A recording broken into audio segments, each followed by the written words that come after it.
Domani depositerò una relazione che conferma quanto abbiamo detto in passato, cioè che l'area di Padova Ovest è un'area che non può essere utilizzata per fare un polo ospedaliero.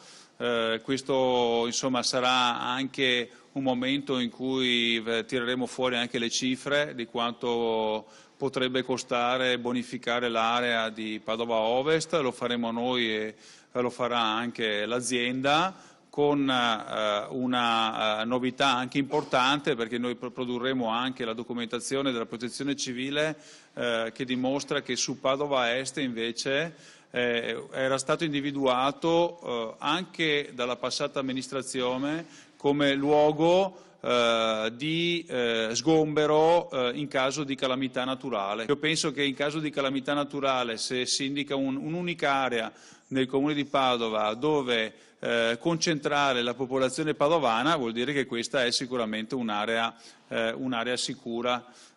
Poi c'è anche un tema, quell'area dell'Allegri su cui tanti hanno puntato per un lungo periodo di tempo, è un'area indisponibile. L'ENAC non ha nessuna intenzione di abbandonare quell'area, che rimarrà un aeroporto, e anche su questo si stanno facendo già dei programmi, anzi di potenziamento, che Padova non può rinunciare a un aeroporto. Invece l'unica area disponibile, lo dico, che il Comune mette in disponibilità, in diritto di superficie, quindi anche questo direi estremamente positivo, è l'area di Padova Est. Quindi ci attendiamo domani una commissione molto lineare,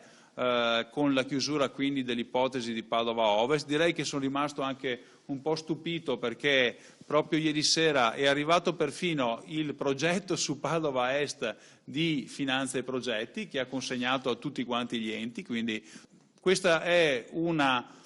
soluzione, l'unica possibile a Padova, che finalmente darà una prospettiva alla sanità, all'università, all'azienda ospedaliera, all'ULSS padovana, cioè al mondo della sanità padovana, su cui io punto moltissimo, e vedrete che a gennaio, poi tra gennaio e febbraio, penso fine gennaio, primi febbraio, riusciremo a firmare quell'accordo di programma che, essendo accordo di programma strategico ai sensi della legge regionale, fa anche variante piano regolatore.